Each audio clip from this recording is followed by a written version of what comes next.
Each year, Microsoft Research hosts hundreds of influential speakers from around the world, including leading scientists, renowned experts in technology, book authors, and leading academics, and makes videos of these lectures freely available.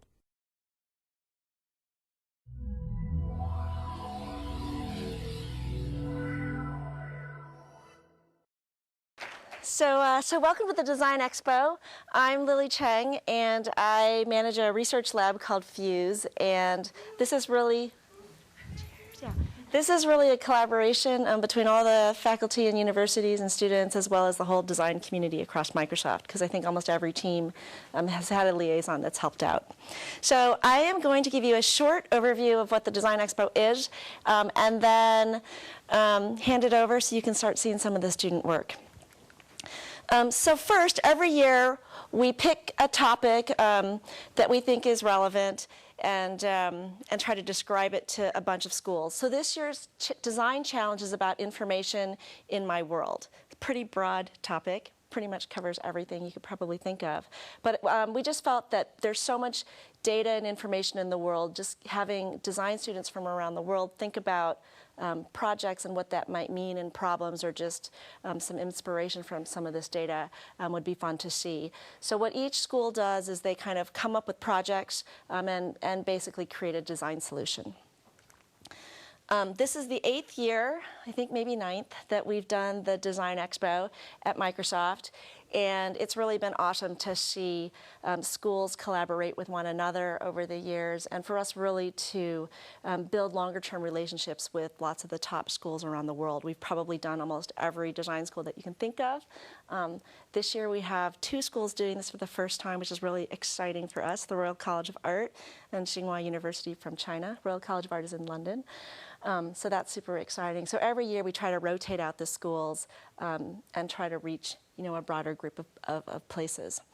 And I think one of the reasons that we do this, first, it's just great to work with design students. And I think one of the things that's always interesting is when we think of information in our world, there might be a certain set of projects that we do. And I'm always really blown away by the projects that the students actually pick to do to address this issue. It's always very inspiring and sort of mind expanding. I think what else is great is because we've always done schools from lots of different places around the world, just how different life is in different places. So hopefully you'll see some of that in the projects. And then also students are younger than most, if you see young people in the room, they're probably students.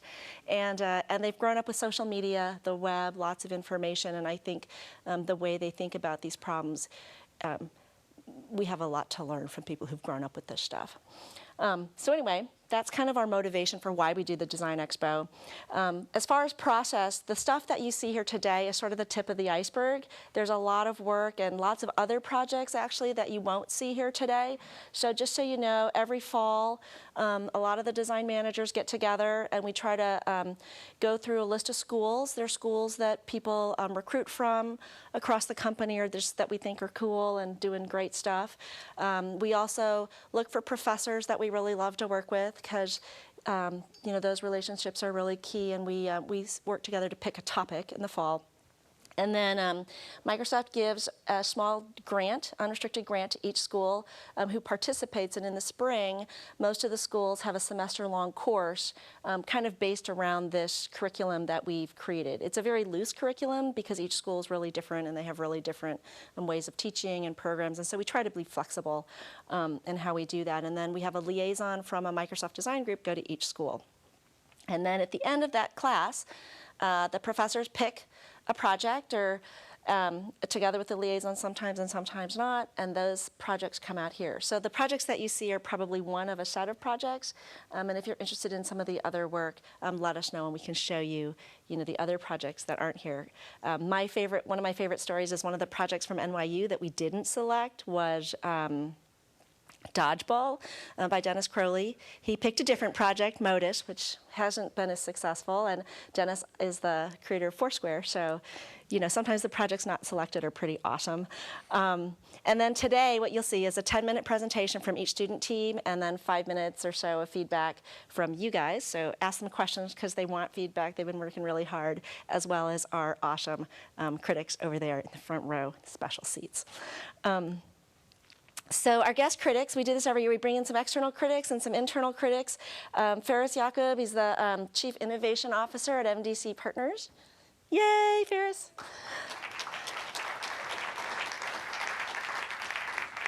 Are you going to show them? You can show them. Michael Kasparow, who's kind of the partner in crime. He makes a lot of this happen, as well as is the Executive Creative Director of Trapeze. So there he is, hiding.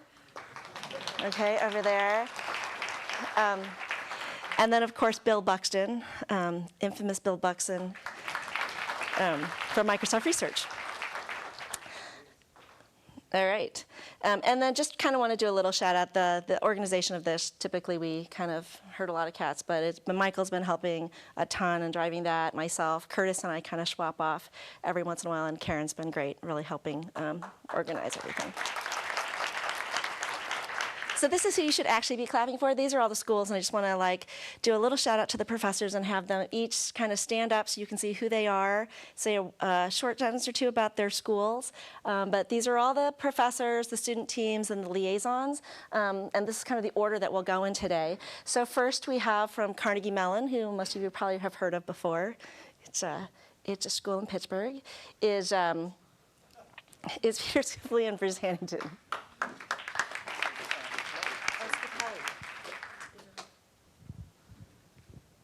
Hi, my name is Peter Scupelli. I'm faculty in the School of Design at Carnegie Mellon. I teach a graduate studio design too, and I'm here with Bruce Hanington. Hi, I'm Bruce Hanington, and I'm the Director of Grad Studies in the School of Design at Carnegie Mellon. And I teach a parallel course to Peter's studio that's represented by this project. My course is in research methods. And our students come from a combination of interaction design and communication planning and information design. So we're really proud of what they've done here today, and hope that you guys are impressed with it as well. And just want to say a special thanks to our Microsoft liaisons, to Yang and Sogol. Thank you. Woo. All right, so next we'll have Umea, and their faculty isn't here. Umea is an incredible design school in Sweden. And so you'll see their work next. And then next we'll have the Royal College of Art. And James is here, and he worked with Tony Dunn also. Hi. So I'm James Auger from the Royal College of Art in London. We're the only postgraduate-only school in the world. Our program is called Design Interactions, which was formerly known as Computer-Related Design, then Interaction Design, and we became Design Interactions in 2005. I guess we could say we take less of a problem-solving approach to design and more of a questioning approach. So we're looking at how emerging technology might impact on their everyday lives in the near future. Thank you. Thank you. And thanks for having us. And they are missing the Olympics now to be here, so. Then next we'll have Delft from the Netherlands, and Stella Boess is here. So hi, I'm Stella Boess. I'm just checking where I have to look. I can't see where I'm looking at the same time. Okay. So it's really great to be here. It's been a great adventure. The students have really enjoyed it, and I'd especially like to thank Arne and Jaap, who've been helping us really so nicely, and we spent all Saturday 13 hours in the workshop building a prototype, and Jaap was with us all the way. That's great. So just to say very briefly about our school, Design for Interaction is the course at the TU Delft. We're the largest program, we think, but that's probably not true. For industrial design, certainly in Europe, there's 2,000 students and 200 scientific staff, and Design for Interaction is one master course in it. I'm also a teacher in the Design for Interaction course, so great to be here today. Thanks. Thank you. Next we'll have Tsinghua University from China, and Shi Yongfu's here. Yeah. Hello, hi. I'm Zhi Yongfu from Tsinghua University, Beijing, China. And Tsinghua University is, I think, one of the best university in China. Just think it's MIT in China. So, but we really had very good design school. We are the first design school in China, and right now we have a very new model to teach design, and we have interdisciplinary design master program, which co-organized with the computer science and news and journalism school in Tsinghua. So we are very happy to be here because it's a really good opportunity. We can share our design thinking and make friends. So I hope our students, they can show their best this afternoon. Okay, Woo! They are here, yeah. Okay, thank you. After that, we'll go to Brazil, Rio, and here we have Eliana Jobim. Is Eliane Canete Jobim. I'm from Rio de Janeiro, Brazil. Our school is the first design school in Latin America. It was 50 years old the next year. It's going to be. And we're very happy to be here. The students are undergrads, so they are really in a new experience and situation for them. We belong to the State University of Rio de Janeiro, and we are very happy to be here with you. Thank you. All right. And finally, we come back home, University of Washington. So my name is Axel Rosler, and I'm the chair of the Interaction Design program at the University of Washington. I've been teaching interaction design classes there since 2005, and we tried a lot of different configurations for classes. Graded our first master student in 2008, and proud to announce that our first undergraduate class in interaction design just graduated, so some of these folks you're going to see on campus here. What you're going to see is a class project we did in our senior class in interaction design, and I want to particularly thank Nathan Auer as one of our liaison and many of the colleagues that came over and gave our student invaluable feedback for the project. And thank you for being here. It's wonderful. It's an honor. Thanks. All right. So make sure you talk to these guys because they are all awesome. This is one of the funnest things to do because you get to hang out with them for a few days. All right. So now I'm out of here and on come the students. So welcome, Carnegie Mellon.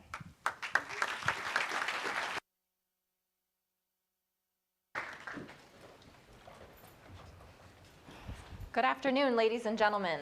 How was lunch? Can you comment? Good. You enjoy your fruit tarts? No? I'm Loretta Neal. This is Priscilla Mock and Somya Jampala. We're here from Carnegie Mellon School of Design in Pittsburgh, Pennsylvania. We're here today to present Paper Cake, a system to help you learn about, organize, and share your life's important documents. Our project began with a very simple observation. Information is added to your world the very moment you're born in the form of important documents. Right off the bat, you get a birth certificate and a social security number. Then as a teenager, you get a driver's license and a bank account.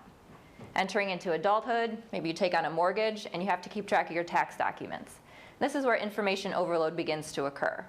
But it doesn't stop there. You might decide to start a family, in which case you have to keep track of your records, your spouse's, your children's, your parents, and possibly your spouse's parents. So it's no wonder that during our interviews, we heard people say that they were completely overwhelmed, confused, and unmotivated when dealing with this part of their life. This is especially true among our target user group, emerging adults, who are the 20-something crowd who are still approaching these major life milestones.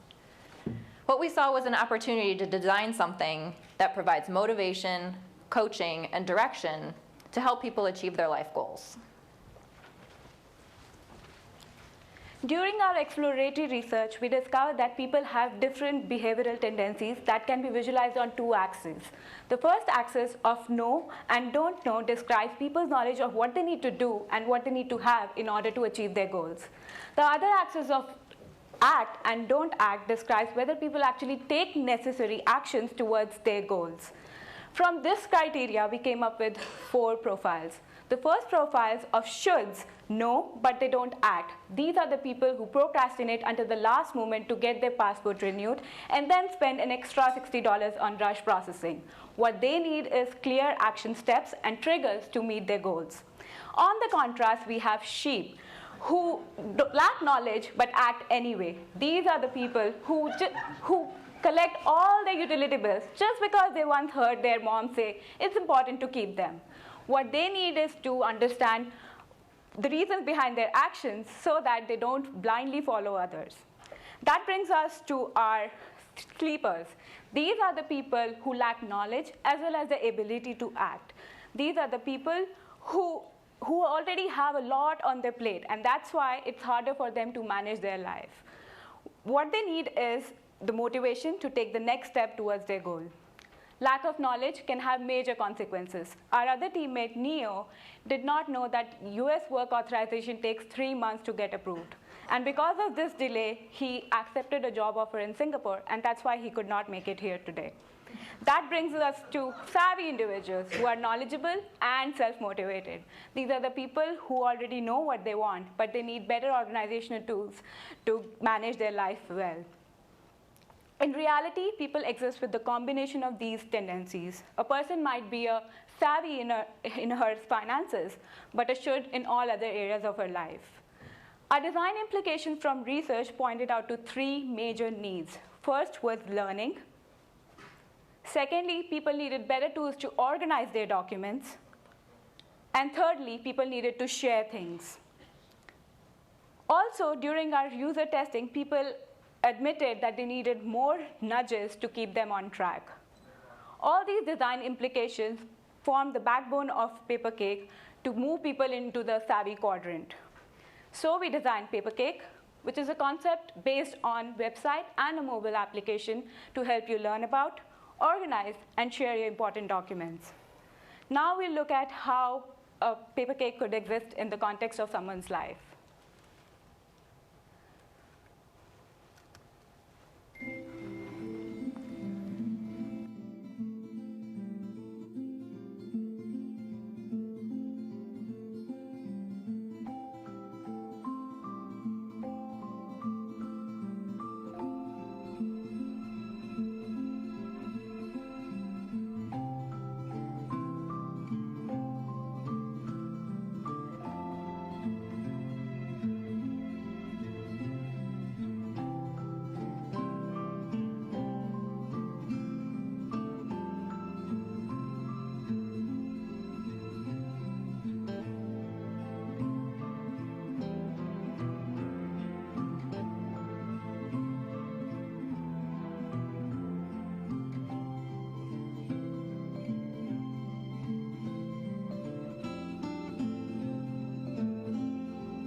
Someone need a tissue? So now that you've seen how PaperCake works, let's take a look at some of the reasons why Amy loves using PaperCake. So first of all, what you see here is the activity feed. Amy loves how it's so easy to just take a quick glance and keep tabs on who has uploaded documents to her account. So for example, what you see here is that her bank and her husband Rob has recently uploaded or shared some documents with her. Next, Amy loves using the action plans in Papercake, and that's because it reduces her anxiety before she's about to take the next big step in her life or take on the next goal. And it does this because it takes a big complicated task, like buying a home, and breaks it down into manageable steps. So for her, the action plans are like her personal coach, holding her hand, telling her what she needs, why, and when. And we see that this is useful not just for Amy, but also for the sheep that we talked about earlier, who just need more knowledge about what they are doing. So for example, when Amy first sees this list of documents that's required to buy or to qualify for a loan, you can imagine how great she feels, because the system already shows her all the documents that she's uploaded that helps her complete this step, so she can just focus on getting the 2 documents she needs to move on. In addition, Amy needs to not worry about going through this process by herself, because she can just access the collective knowledge of all the Papercake users via the community tips. The file box provides Amy with assurance that her documents are safely and securely stored. Amy enjoys the efficiency of being able to just pinpoint a specific document in the file box and share it with her realtor or her husband while shopping in the supermarket standing in line, just all from her phone. And finally, Amy has come to appreciate how Papercake is kind of like a personal assistant. While she's busy focusing on buying a home, she didn't realize that her passport is about to expire. But thankfully, Papercake's email reminders let her know that she needs to renew it before her vacation, so she got that done in time.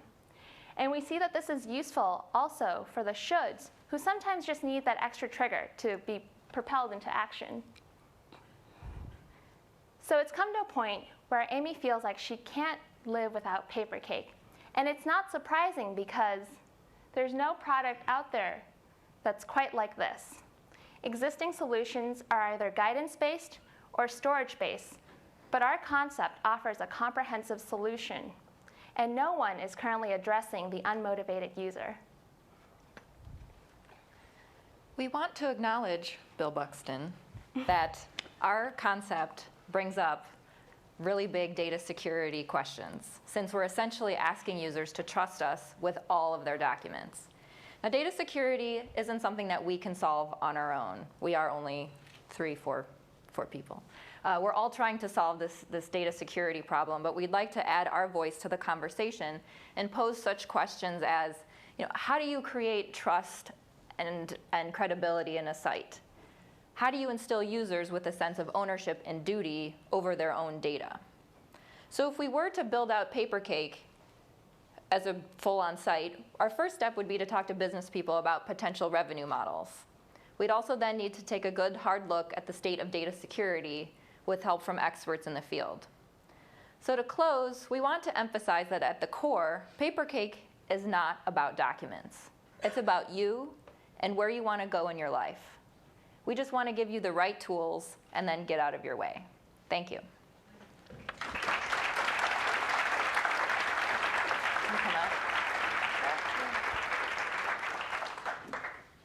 So we have time for some questions? Yeah, we need a mic. Comments? You need a mic? Yes. I can arrange that. I'm a mic. Hey, you can Bill first.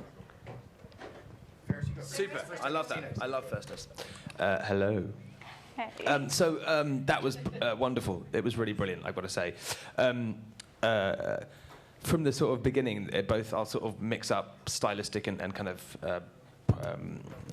project idea stuff, if that's okay, because to me it's really important to open with jokes or specifics or questions. You did a couple, had a lunch one, you had a crying one, that was both good.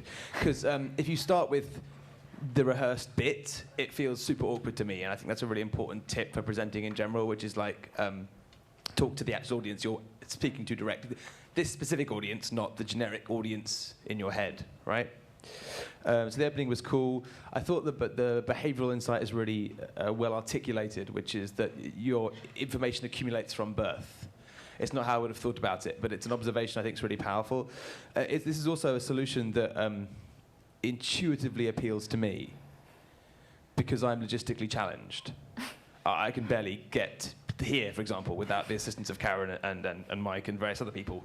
And I'm very aware of that, and I have huge reams of documentation on paper which annoy me every time I see them. So that bit, I think, is really powerful insight. The idea of steps and triggers seems very valuable to me, which is a clear behavioral economics insight, which is that people are not as self-directed as they think they are, and you have to sort of let them move down a pathway of triggers, which is great. I thought your characterization of the audience as emerging adults was quite interesting, because it is a new life stage in some senses, which is I refused to grow up for quite a long time, and now I'm being forced to by decisions I'm making about family and household. Segmentation was lovely. I appreciated the fact you respected that segmentation is kind of nonsense, that everybody's multimodal in some aspects, but there are clear sort of strengths and weaknesses in different areas. That's cool. The idea itself, I think, is very of the web as it is and will be, sort of the API web, right? That's what the web is increasingly being. It's aggregation and dissemination and not destinations. That thing is sort of over. A couple of last things, I guess. I love the emotional, personal story to bring the idea to life. And the progress bar is a really powerful, simple thing, which is really, really strong for me. That would help my life a lot. And just the final thing is that there's a number of obvious business models that we could talk about after this, but they're really obvious in my opinion. Somewhere between Mint, Manila, and a bank, you've got an incredibly powerful way to do life stage marketing, affiliate marketing, in a way that's not intrusive but utility-based, or you could just pay for it. And the data security thing, I think also you could... That's not my area, actually, never mind. So, but yeah, but brilliant, really well done. That was great. Thank you very much. Bill, did you ever Yeah, sorry. Bill, quickly, that's a contradiction in terms. Yeah, that was it. So first, it's really interesting. Yesterday on the newspaper, in the NPR, there was an interesting story about the majority of NBA players, by the time they reach their mid-40s, are actually have had severe financial issues and perhaps even bankruptcy. It's actually, the numbers were staggering. So, and the quick thing would be this in time. A lot of people who are sleepers and shoulds in this domain are in fact super savvies in other domains, and that's what's the distraction. And so all of your stuff was about the individual taking responsibility and doing it themselves. And so what thoughts have you had about, for example, how this works out, that you could set this up at one level of indirection, that so does this change accounting, like your accountant, because they don't handle your medical records, stuff like that. Right. So it's a really interesting thing, because there's spin-off in other professions around the ecosystem. So can you talk briefly about that? Yeah, I can take that one. It's funny, again and again, moms come up in this space. People are like, well, I have this, but I think my mom has that, and I assume that she has it. So it's sort of like the mom is still sort of acting on your behalf in a lot of ways. And so we see the site allowing you to do that, as well as also having your spouse involved, so you maybe have a joint account. You can also act and fill out the file box for your children. So there is definitely collaboration potential. But obviously you would have to really permit that person and think about the permission. Because if you're sharing it with your spouse and maybe they're a gambler and takes out all your 401k spending. So. And just so quickly for me, beautifully articulated, a great idea, and I'm incredibly stressed out now because my passport expires Saturday. Thank you. Don't you? All right, thank you guys. Thank awesome. you. And next up, we have Umea. Dun, dun, dun.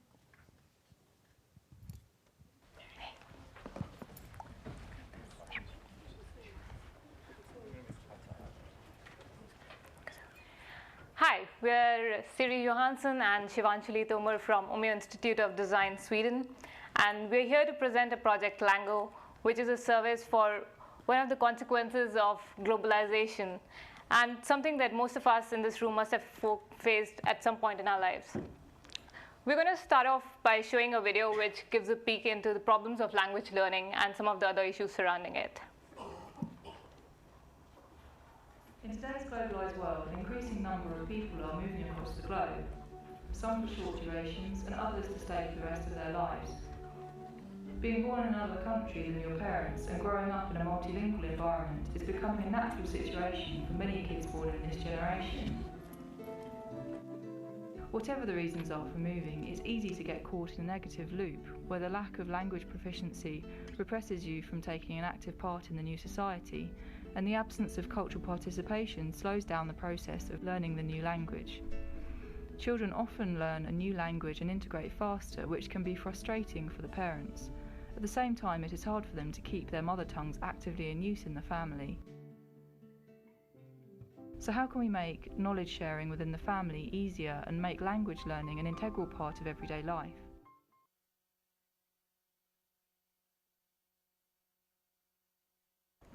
Of ethnographic studies and interviews with users, we constructed this model to describe a family's different spaces of language learning, basically.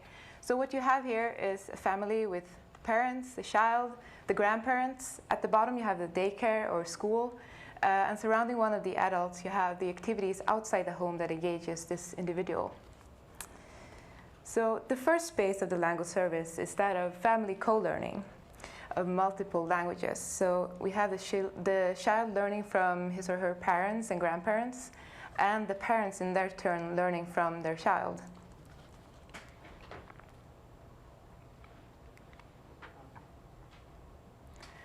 This is Stoffel, who's Dutch. He has an Italian wife, and a couple of years back they moved to Sweden. And here their daughter was born. And between the two of them, they speak English, but their daughter started going to daycare, Swedish daycare, where she picks up Swedish. So between the three of them, they have 4 languages going in their little family. So the question for us was really how all the languages spoken in a family such as Stoffel's could be maintained, and also how we can use the fact that kids pick up languages quickly, like Stoffel's daughter picks up Swedish really fast, how we can use this fact to help Stoffel learn Swedish. The second space of a model was about sharing of knowledge within the family, specifically while learning Swedish. The biggest problem is that parents today can't have dedicated time to learn a new language, while in the family, also parents and children learn different attributes of a language. Like in Naima's case, she's a refugee in Sweden. Her mother is really good at Swedish grammar, but the kids, Naima and her siblings, are really good at pronunciation of Swedish words. So that left us wondering as to how we can use family members to learn from each other and support each other from one's lived experiences. The third and last space is that of contextual learning. Contextual meaning learning through interaction with native speakers and in real-life situations. So we organized this workshop where we had our potential users sketch out their own personal language scapes. And what many of them realized doing this exercise was that they actually have plenty of opportunities in their everyday life to practice Swedish, but yet it doesn't happen once they leave the classroom. So this left us wondering as to how could we support and encourage people to speak up and kind of try to use Swedish, although they don't feel completely comfortable doing it. So our project has really been based on these 3 spaces that we got out of our ethnographic studies. And we looked into a couple of other aspects as well. So on the technology side, we ventured into speech recognition because we recognized that this field could have a large potential power in the field of language learning. On the social side, we looked at quantification of self, which is a very trendy area at the moment. But we saw how we wanted to try to look at how this could be expanded. We currently have a lot of applications that track our physical performance and use this data to help us achieve better. So we figured that this type of motivation should be possible to provide for the intellect just as well as we provide it for the body today. So concluding our ethnographic and secondary research, what we wanted our service to actually do was to provide learning with family members for support and motivation. We wanted it to provide contextual learning that was relevant and timely, and we wanted the learning to be more visual and actionable.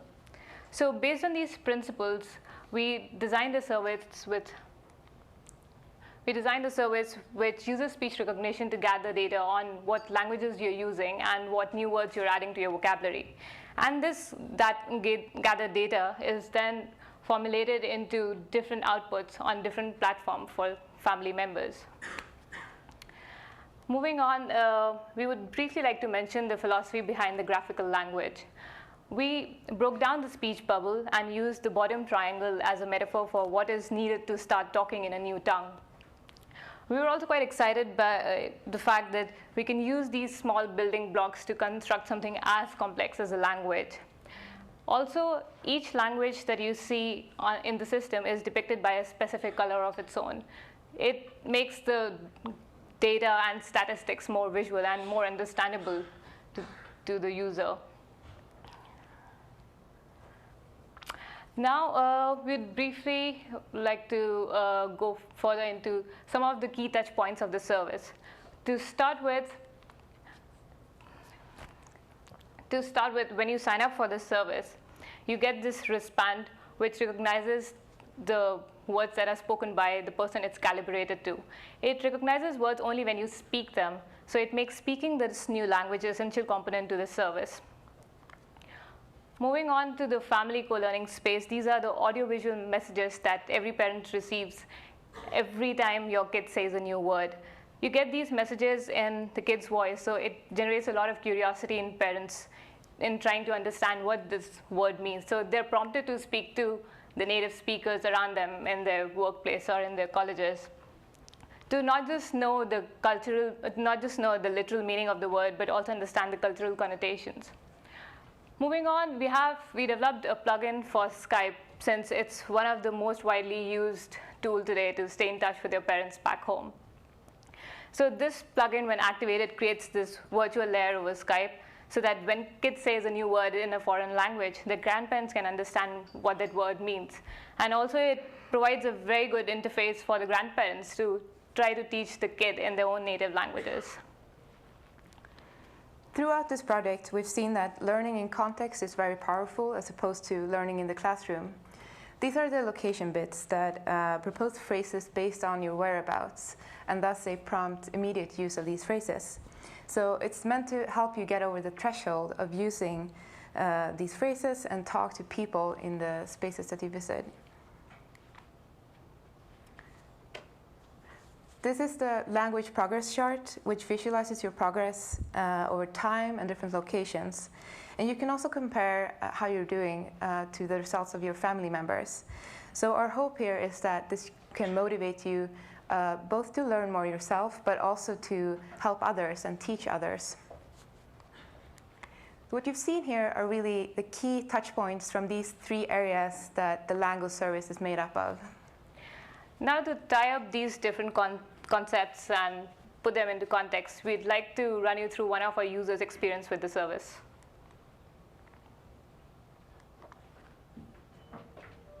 Hi, I'm Jasjeet. I moved to Sweden 2 years back with my wife, and we had our daughter Rehet here.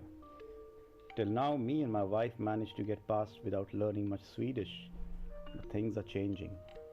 We have been using Lango for the past couple of months. It tracks our language use and helps us learn from each other and along with Rehet.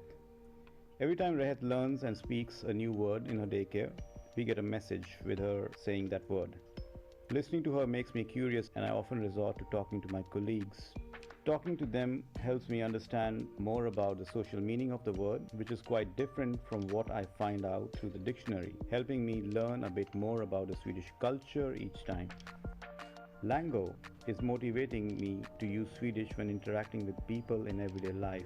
Last time I visited the stadium website, I learned how to ask for my right size with different colors in Swedish. It helped me get over the threshold of using these lines with the saleswoman in the store. Since I was prepared, I could ask for the blue shirt in size 48, all in Swedish. Depending on where I am, Lango suggests me new sentences to use. I challenge myself to use them as soon as I get a chance. It gives me a boost of confidence every time I manage to say something in Swedish and have someone answer back. Lango sets challenges based on my wife's progress. Going to a place where my wife has been so fluent in her Swedish gives me a push to talk in Swedish as well. Communicating with the daycare has become much richer now. Knowing what new words Rehat learned during the day also creates interesting conversations between us parents and the staff. We often play word games with Rehat, where she says a word in one language and I will translate it to another. We want her to be confident using Swedish and our native languages. One way of doing that is by using Lango over Skype when we talk to Rehat's grandparents. When Rehat uses a new word, illustrations pop up and her grandparents can add translations. The pictures create a playful interaction between them. Lango has become an important tool for keeping her Hindi and Punjabi at a good level. All words that Rehat learns are added to her vocabulary book. I find it easier to learn when I can talk to her about the Swedish words. Me and my wife compare it to our respective mother tongues and teach Rehat while we are learning Swedish ourselves. This language is becoming an important part of our world, and I know I need to keep up if I want to fully understand that world myself.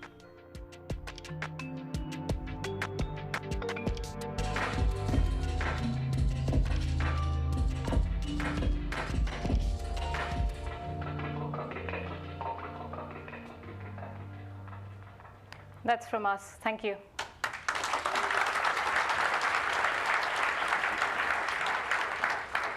How about a question from the audience, and then we'll go quickly to you guys. Anybody have a question?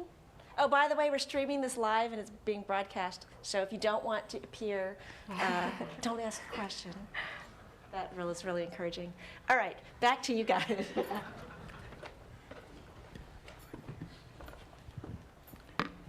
Hey, that was great. I mean, and it was beautiful, and it was well articulated. The question I have is, I love the idea of learning language in context. I think that that's brilliant. I'm wondering how, or if you've given any thought to how the system takes into account what I think of when I hear language in context, which is colloquialisms, which can be geographical, demographic. There can be a number of ways that colloquialisms come up, and how you account for that in the system, and if you've made any sort of you've made any if you've built the system to accommodate that, and how it accommodates that, and how you track colloquialisms across all of those different variables. You wanna? Yeah. So one thought was that what you saw in some of the touch points where the system is proposing some statements or phrases that you should use in a certain geographical location. We thought that it should happen with the crowdsourced data. Like, the system knows what kind of words, what kind of phrases people are using in that area, and those get pushed out to you when you're using this service. So that was the whole idea, because we know that the kind of language that you study in schools and the kind of language that's spoken out on the streets is very different. And what is on the streets is far more useful to you than reading a grammar book at home. So that was the whole idea. Great, thanks. So two quick things. And so first of all, I think you did an excellent job of presenting your idea, working through in a detailed level. So congratulations. Thank you. And at the same time, the system was never built, correct? No. Okay. So just a quick comment. You're using a visual language of documentary style and cinematic that reflects what you see in the news in terms of the last video. I'm not sure you're aware of it, but you introduced and said one of our users' experience in using the system. Of course, there was no such user, and they didn't use the system. But and even though I know that intellectually, emotionally, everything else, it's in the language of not a sketch. It's not roughed. It's not stylized. It's in the language of documentary, and you have to be very careful about the usage of media. And so I would have preferred you to say it captures the experience of our system, that the system that we're shooting for, if it was implemented the way we hoped, right? But the language you used, coupled with that, gives an impression that loses a certain amount of integrity. And I think it's be very careful about that. And it's so, but I'm not criticizing. It was beautifully done in the language. I think it was just the wrong language for what you were doing. And the second thing was, just quickly, on your ethnographics, you did some really nice work to identify the problem, and then you came up with a solution. did you at the same time find some adults who were trilingual, who were the product of such a family, and ask them what was it in their life that helped them get that excellence? And then work backwards from that and try and implement that, institutionalize that in terms of the design. And I'm curious if you did both sides, because that didn't come out in the talk. Right. We did interviews with, you could say, people who were in various stages, so to speak. So recent immigrants, people from both the groups of expats who had moved to Sweden voluntarily and people who had come as refugees. And we also talked to people who had grown up in Sweden with parents who had been recent immigrants when they'd been born.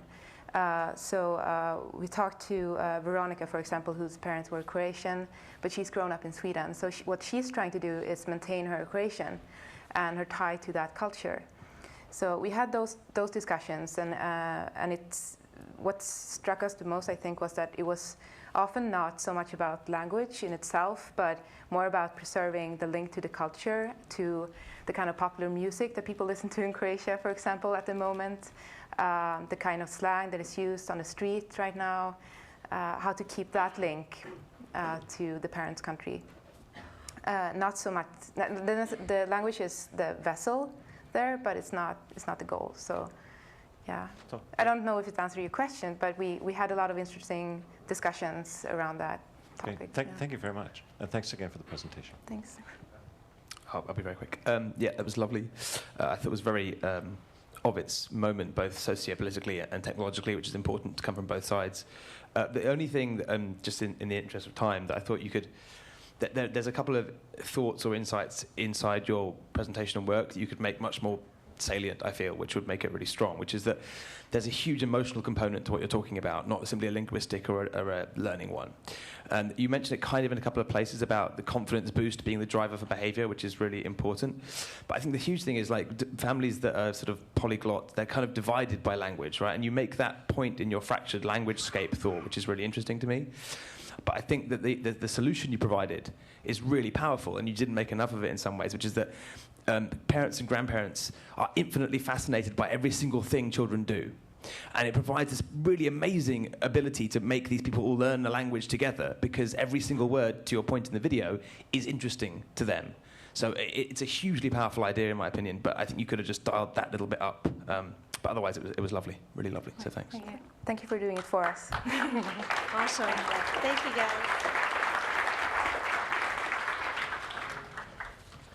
All right, and now, dun, dun, dun, we have Royal College of Art.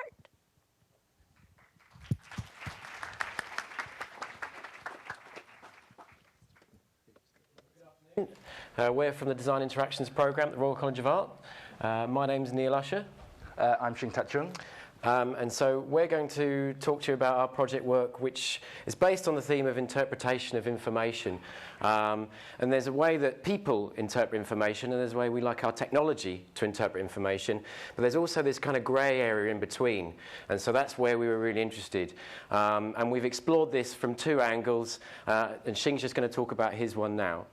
So my project's the Superstitious Fun project, but just before I talk about that, I'm just going to talk about the research side. And it's about how our superstitions, our rationalities, when they start to emerge from our private sphere to really shape the world we live in. Some of them are a lot more obvious, like lift numbers, avoiding the number 13. Something like 60% of lifts in America avoid that number. And in the UK, if you have a house number 13, it automatically devalues your house by £7,500. And it's increasingly harder to sell your house back into the market. Here in America, you have laws that state that you have to report a ghost sighting if you put your house up for sale. As a result, this devalues your house by 30%. And finally, Friday the 13th, people stopped doing business, they stopped traveling, and as a result, the US economy can lose up to $2.4 billion a year. So these things really do affect the world we live in. They often go hidden, or we choose to ignore them, because we consider ourselves as very rational and scientific beings. So I created 3 projects as a response to this research. I'm going to talk about one project, a superstitious fund. And what I created was an investment fund that runs on a superstitious trading algorithm. So it's live right now, and it's going to be a 1-year experiment. It started on June the 1st of last month. So what this algorithm believes in is numerology and moon phases. So for instance, it has the fear of the number 13. Whenever it sees this, it starts to sell or predict that the market's going down. And solar eclipses as well, full moons. There's a whole list of these superstitious beliefs that enables the algorithm to buy or to sell. On top of that, the algorithm also generates its own lucky and unlucky charms. In the same way that we always connect patterns up. For instance, if we win a tennis match, we believe in lucky socks. And this is what the algorithm does. It looks for these patterns, and it creates its own lucky numbers, its own lucky moon phases. And it uses these as a new logic in trading. And it does this for 1 year, so it has this learning capability. I created the algorithm with a company called Trading Gurus that provided the program. I supplied the design, the concepts, and the rules, and he programmed it. Before the experiment, £5,000 was invested from 144 investors. This is just a map of where the investors are located. So the money will be distributed back to the investors after the 1 year, which will be next year.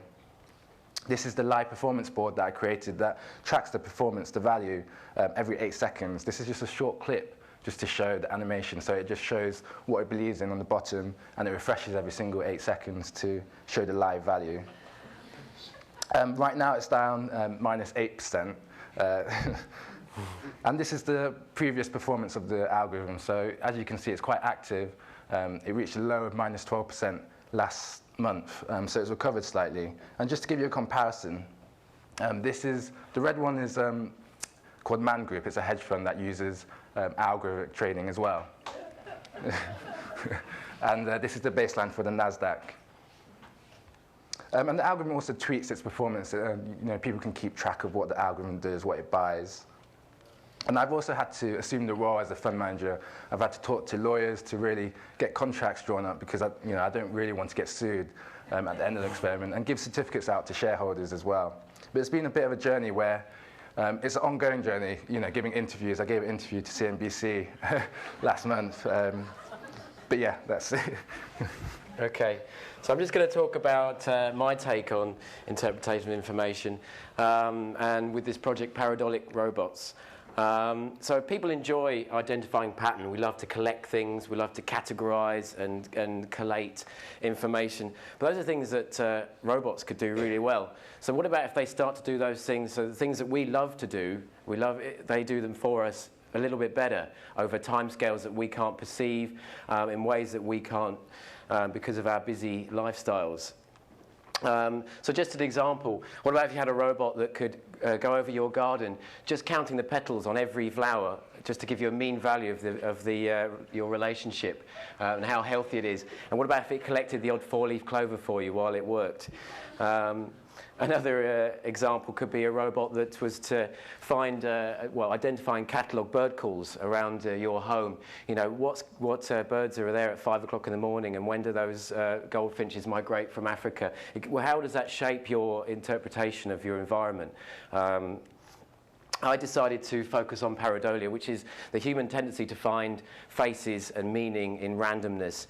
So this robot here looks for faces in clouds.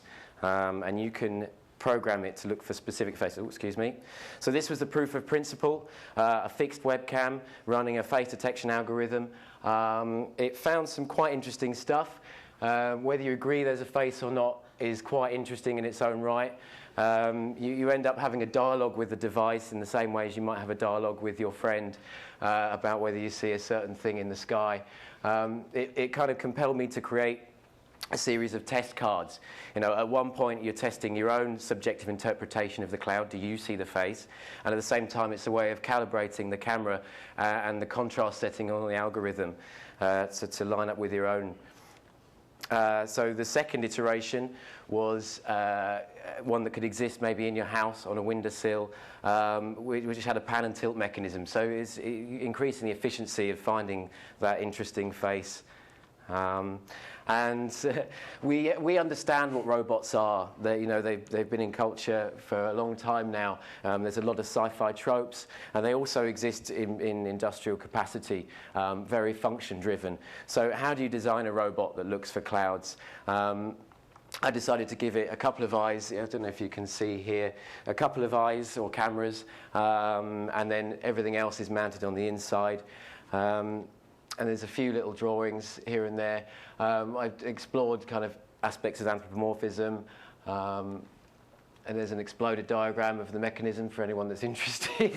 So it holds 2 stepper motors. You've got the linkage, and then the main body is a heat sink and a storage for the processing units and the stepper drivers.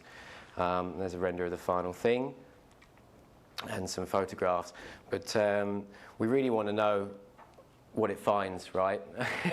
That's the interesting part. You know, would you agree with what it finds? Would you be interested in what it finds? And would it give you a new way of looking at technology and the world around us? Sorry, this clicker is. Would you get it to look for somebody in specific as well? Would you get it to look for Elvis Presley, for instance? You know, or would you get it to look for your own face or your grandmother's face? And would you watch it watching? You know, this object is partly a sculptural piece. There's a theatre, and it's amazing to think that it's using a kind of a human way of analysing the world. And that brings us back to the conclusion. You know, how if we have algorithms that use a human way of looking at the world, how does that shift our own understanding of our technology? Next slide. And we just want to say thanks to Microsoft Cambridge and James Auger, our tutor at Design Interactions, and Microsoft for having us. It's been a fantastic time. Thank you very much. Thanks.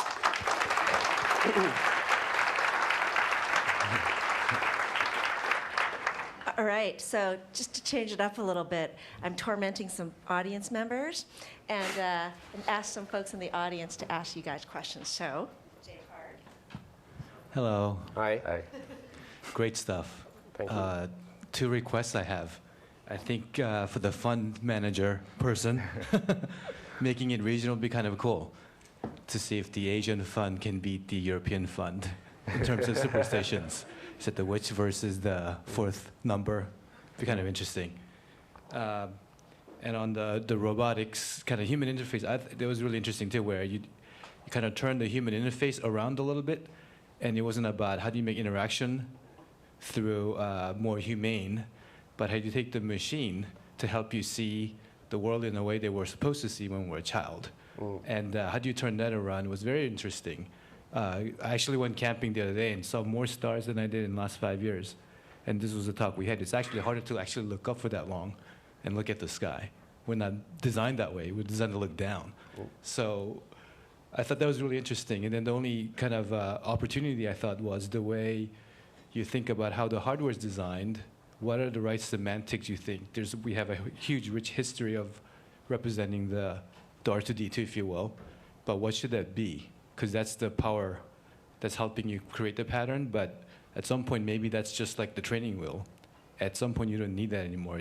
It's stimulating your brain so that you can kind of do that on your own. Because that's what I think artists do. So thank you. It was really cool. Awesome. And do you guys have any feedback? Or do you just want more? I've also tormented Richard Banks, who you guys know, who's from...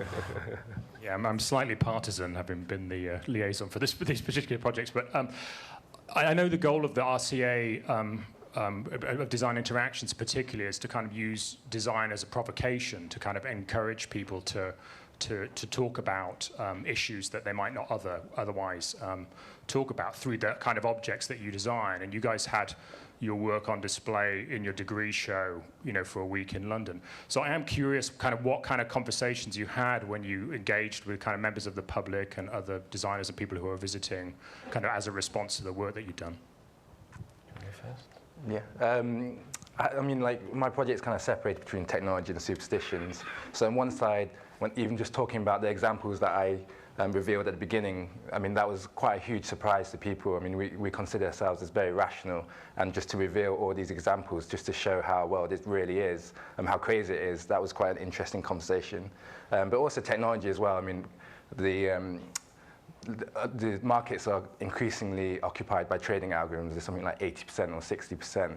And it was really to kind of introduce a conversation about that. There was a flash crash in 2010, and we don't know how it crashed. It was caused by algorithms, but we have no idea. And it's really just to open a conversation up about that.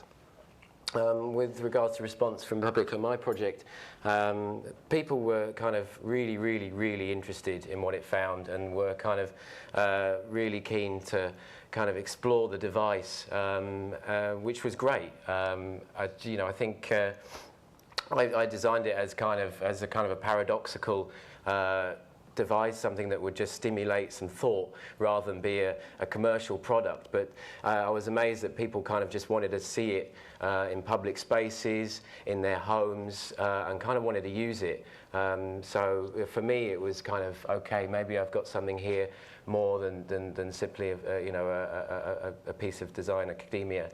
So it was interesting, people's responses for sure. Okay, and one last audience person that I'm tormenting, Molly Steenson, who's here for the Faculty Summit. Hi, guys. I will admit I got a chance to have lunch with both these guys yesterday and hear more about the project. But I was struck, one of the things about critical design is the idea of a rhetorical role of design. Something that I think you both capture. I think the CNBC appearance is just totally awesome as a further movement in that direction. But I'm wondering if you can say a little bit about the rhetoric that your projects are intended to engage. If we have time, I think the time is very short, so your answer will probably have to be short. But I'd be curious. That was very short.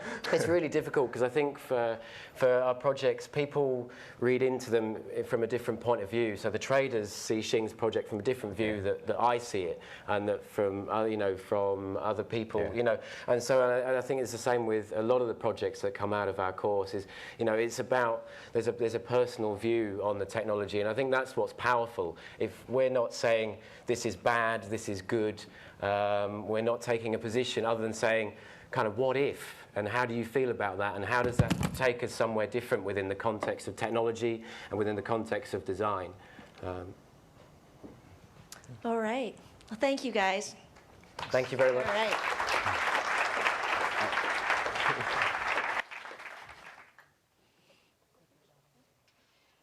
Next, we have Delft.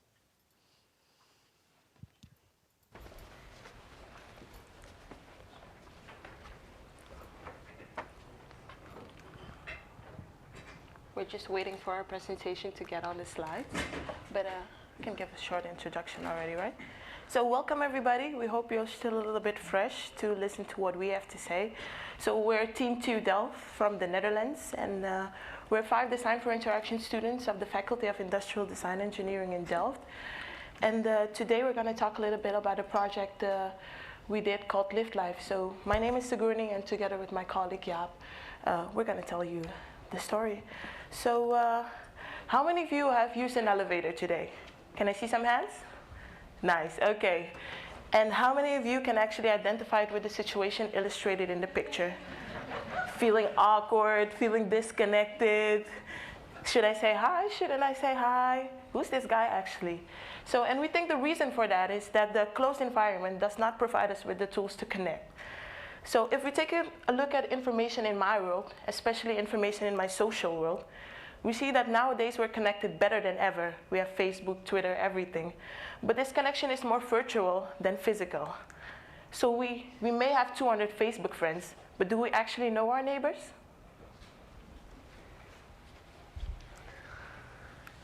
Well, how do we approach this problem?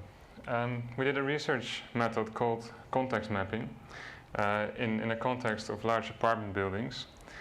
And in Holland, these buildings typically feature people from very different backgrounds, which makes it even harder to make a kind of community of those people and make them feel at home in that building and talk to each other. Well, some things that came from the research were that people actually they have a kind of negative approach to the whole community where they live in, and that makes them actually form prejudices about the people next to them rather than have real contact with those people. So what are we actually talking about? So this is a girl, she lives in this building, and she had a day of shopping and she goes home, and when she enters the main entrance hall, one of her neighbors is already waiting there and calling the elevator. And she recognizes him, but she doesn't want to talk to him. And when they are in the elevator, she takes out her cell phone. Then she has an excuse not to talk to him and have something of a distraction there. And he also sees that. He says, okay, she takes out her cell phone, probably she's doing something. So he doesn't say anything, and it results in this. So how do we want to, what do we take from this to do our project? Well, we don't want to solve this situation or call it a problem or whatever, but we want to enhance the current interactions that are already going on. So to form a concept around this, where we wanted to introduce something that rather introduces a kind of common ground where people can address to and form a sort of familiarity around that, to have some experience together and build on something together while keeping a kind of anonymous life. So they should feel comfortable with it.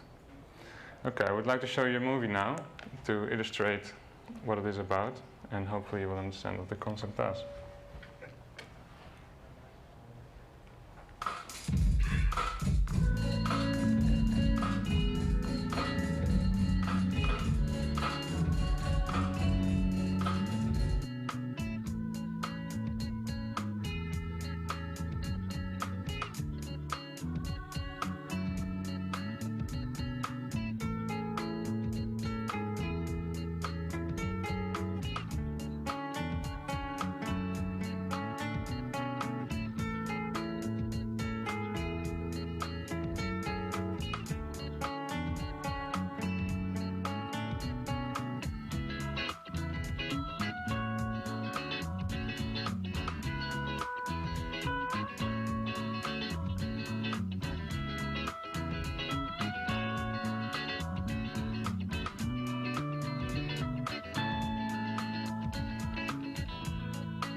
Okay, so moving on, we want to tell you a little bit about the process we did. So the steps we took were very iterative, so trying out small things, and where we started from was just quick and dirty prototyping, just looking into what are the possibilities technology-wise to implement such a thing. And gradually we developed on looking at the different steps people take when using the elevator. So you call the elevator, you step into the elevator, you press your floor, and then you go out. So how can we make this interaction richer for when you're alone, but also for when you're together to improve the awkward situation we mentioned before. So what we started off with is this very personal approach to actually making a picture of somebody, cutting them up in pieces, and then using a part of them to actually make a whole person that represents the building. what we saw then is that people found this very intrusive in a way. They didn't want to share that much personal information with somebody they actually never talked to. So what we did after that is just took a step back and looked at, okay, so what are the qualities we want the concept to exude? And one of them was that people should be able to identify themselves in a situation, but not everybody should know exactly that they are that specific thing. So we made it very abstract and went to colored dots, but then again, you get the feeling that people can identify with it. So how we gradually developed onto this tree is that the tree actually represents a metaphor that we stand behind, that represents growth and the community feeling. So we developed this further and built a prototype. And what we saw with this prototype is that it had this user-to-user interaction, that people were talking to each other. So, oh, funny, this color. And it was done in an exhibition setting, so it wasn't the real setting. So we need to say that specifically because we didn't really test that. And what we also saw is that people played with it. Some people just took their shoe off and scanned the color of their shoe just to give it a personal effect. But also that people could identify themselves within this colored tree.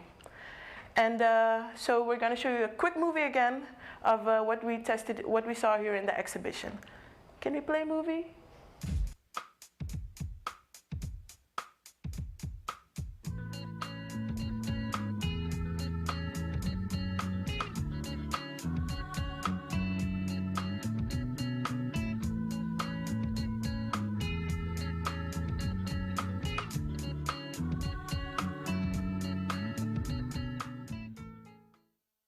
So this is our elevator experience. So what's yours? Thank you very much for your attention.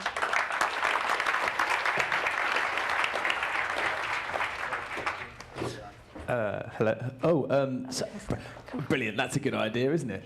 That's a brilliant idea. It's a really good social hack, though. It really is. Like, it's smart, man. Not just putting me in there, but putting a live thing from yesterday in here. It's a really good idea. Presentation style, very smart stuff. So I'll be really quick, but that was great. It's incredibly charming, and that's really important because you come across as very charming people, and the idea is very charming. The insight is, again, very, very potent to me, which is that humanity is a predominantly urban species now, and that only just happened like 2 years ago. So awkward proximity is the default that we're going to live with for the rest of our lives, and we haven't evolved anything like social grammar or to deal with it yet. So this is a really important problem. I liked the fact that you went to the solution and then went back to the iterations. That was fun to expose the workings and how you think and stuff like that. And the flavor was very lovely as well, the design. I like the kind of the tree metaphor, and using color is an interesting way of basically getting over having an interaction problem, right? So if you had an NFC, RFID, broadcasting keys or whatever, you could get around that really simply. But we don't need that. We can use color. It'll work just as well with that thought, you know. My only question, I guess, would be, the idea to me isn't the tree or the color. The idea is elevator, social platform or something, right? And so have you had any thoughts about how you might... I also like you built a prototype and that kind of stuff was cool. Sorry. But yeah, the idea is bigger than the execution, I think, which is that space is unused. It could be used socially and maybe something, different games or software or visualizations could be part of that going forward, that's all. But yeah, well done. It was great. Thank you. See that all right? So actually, what I like about it, yes, the space is broad, but compared to what we've seen the other projects, and it's not saying this is better or worse, it's just, it's nice to get the variety, that you took a very, very simple idea. And it's not a complex system. And yet you showed that there can be design and serious hard problems, even at this narrow of a domain and such a seemingly simple thing. It's really hard to make things simple, I guess is what I'm saying. And it's a nice illustration of that, and also shows how rich such a simple space can be. And this, my other quick comment is, based on the examples, the shoes, the dominance of shoes in the thing, I'm really glad you used visual color as opposed to olfactory things on the sensor. Okay, but thank you very, very much. Okay, thank you. Uitstekend hoor. Again, what did you say? Uitstekend, yeah. Uitstekend, yeah. Excellent. Dank u wel.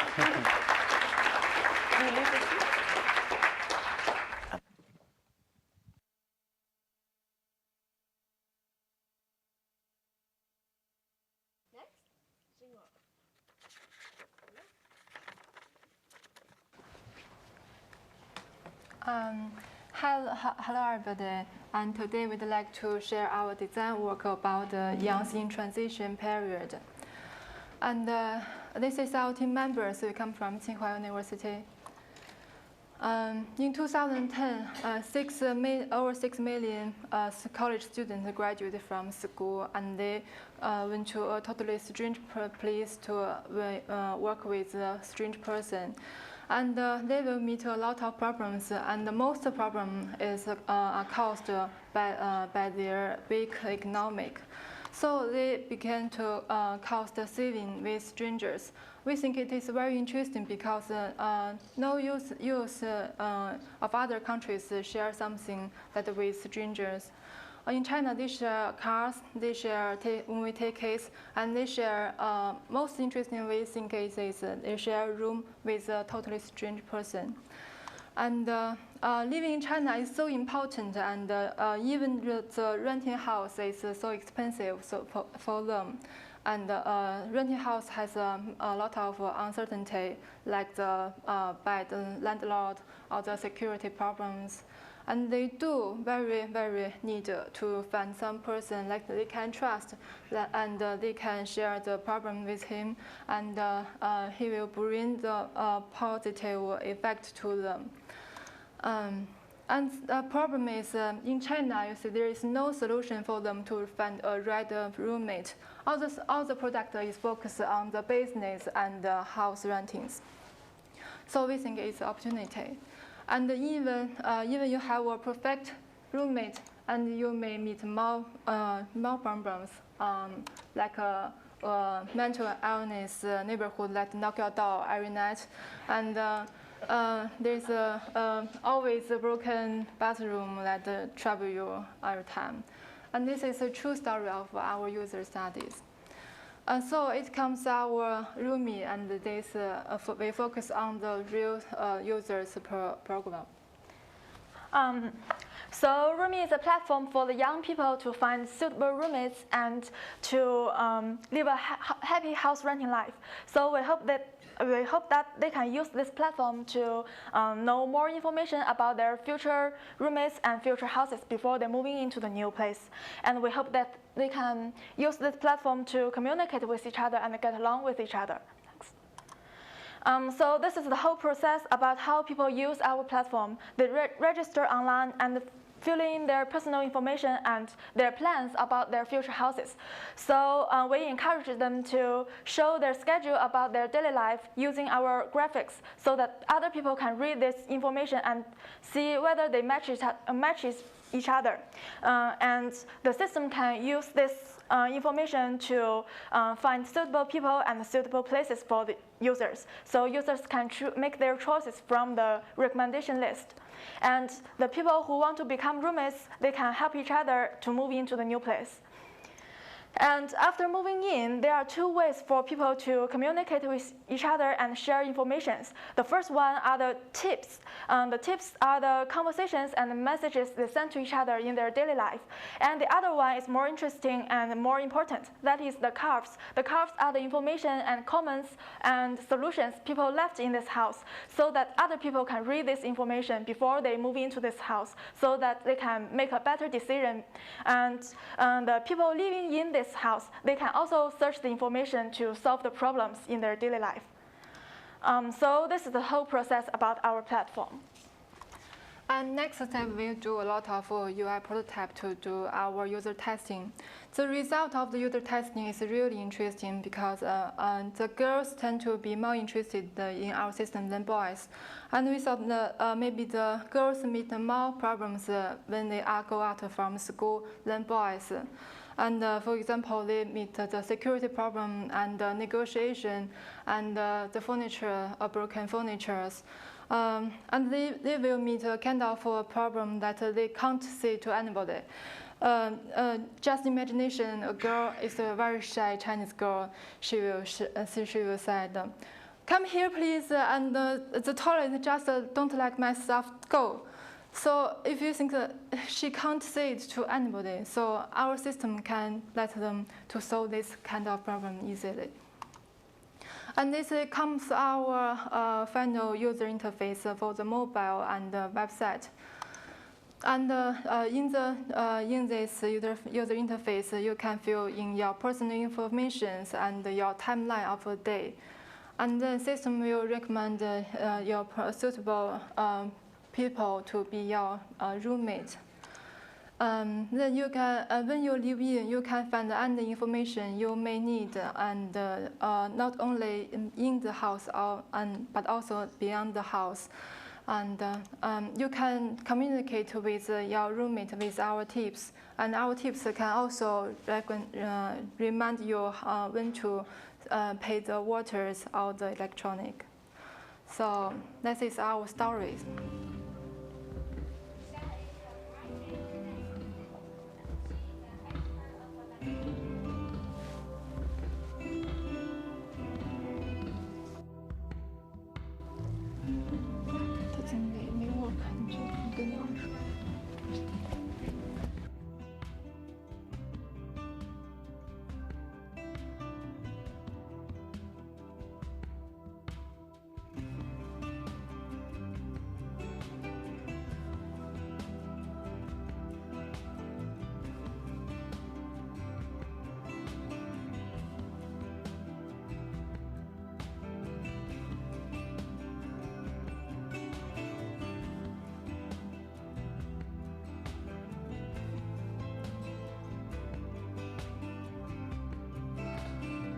We can't hear.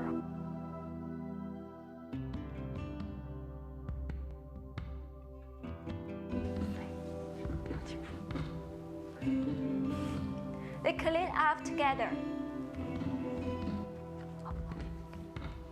and arrange every Sunday for room cleaning.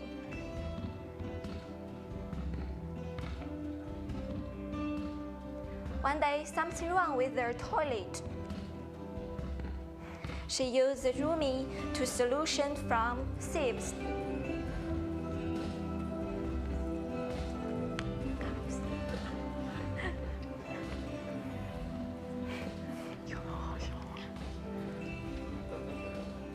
Yes, she got it.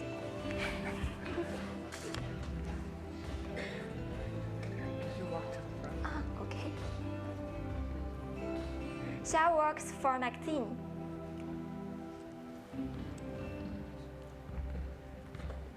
One day, she makes some problems with typography. Who's the girl talking? The person on the backside. Well, she can.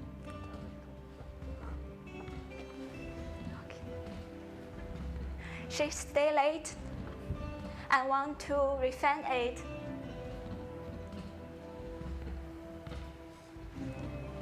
And Jill want to help her. I will go ahead. And she returned to colleague for help.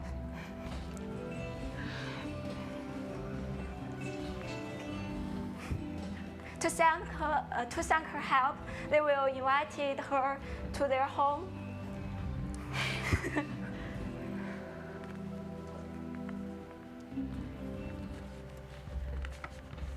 And they have dinner together.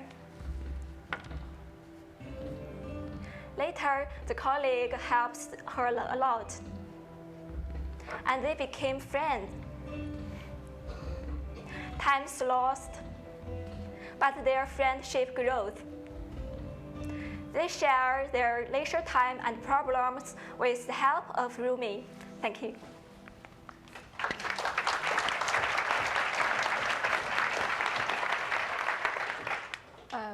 We haven't finished this.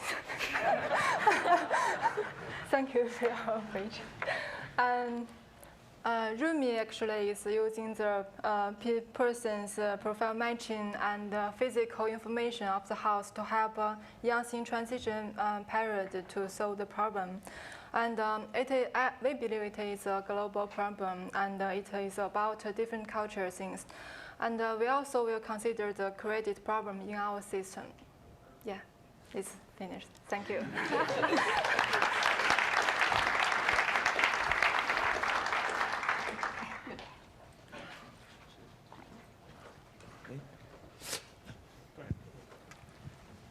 So thank you very much. Yeah.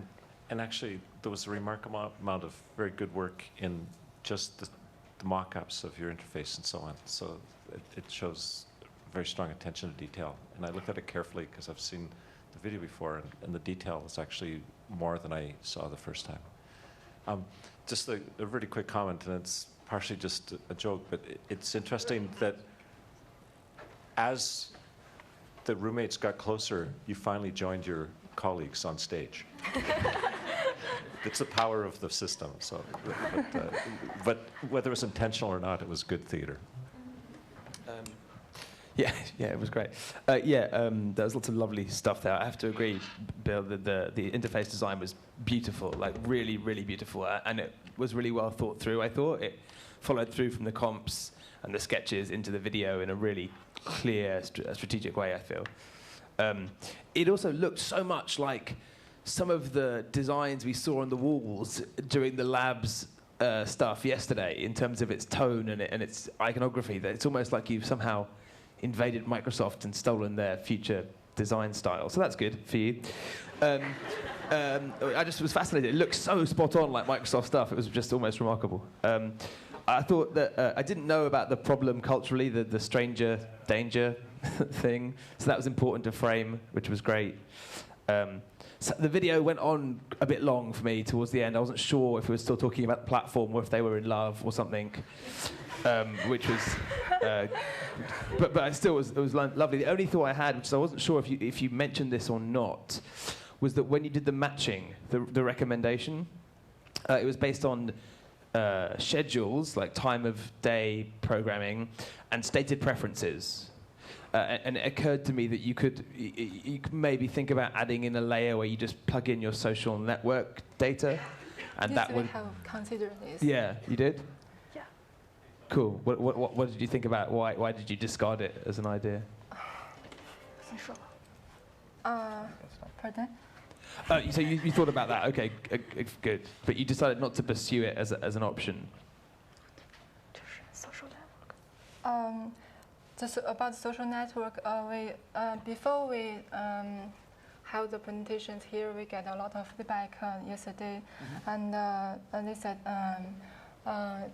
because we just matching people's profile, like interesting and education background and work area, and we didn't consider about there is some guy that is bad and they will trick on our system. Right. Yeah, So I think fake profiles. Yeah. In China. I see. Okay. Well, yeah. Thanks. That was lovely. Yeah. Okay. And you've heard me talk to you about this a million times, so you probably don't want to hear anything else I have to say. However, it would be nice in the design system, if in the future, as you're sort of evolving this, to talk about dark scenarios. Especially since it seems to be something that women in an event or in a way of avoiding danger could actually find false profiles and those sorts of things being exploited to take advantage of that. So those sorts of dark scenarios and these kinds of design systems are really kind of nice things to touch on, that you've verified users, that it's quite clear that these people are obviously looking for the same things. But clearly that's not something that you tackled in this, but that as you evolve the presentation and as you evolve the model, I think that that's something that would be a really interesting thing to pull in, because Craigslist and a number of Backpage and a number of things in North America are having to deal with that on a consistent basis. So that would be nice to see that sort of thing integrated. But other than that, it was unbelievably great. Thank you. Thank you very much. And here I really want to thank for the Lily and Mike and the professor. And without them, we can't do this. Thank you very much. Thank you. Thank you.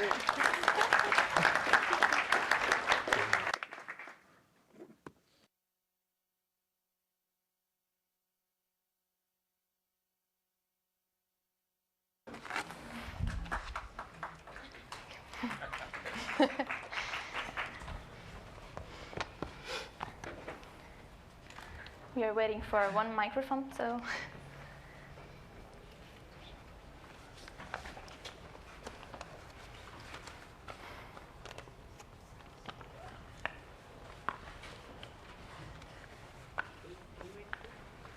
How'd it go?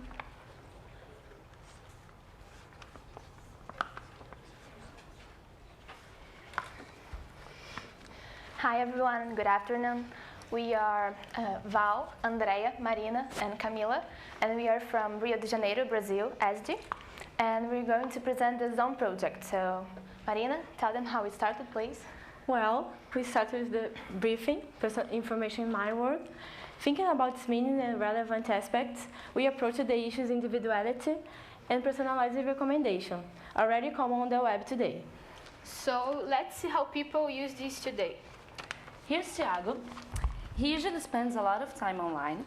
As everyone else, Thiago receives personalized recommendation in all his different accounts, based on his profile in each of them. How does Thiago use these recommendations today? Thiago is in his Netflix page, searching for a movie, and gets Ice Age 3 recommendation. Whether he likes it or not, he doesn't know how and why this movie was suggested, and he can't change it to get another one. So, how do these actually work? What kinds of connections were made?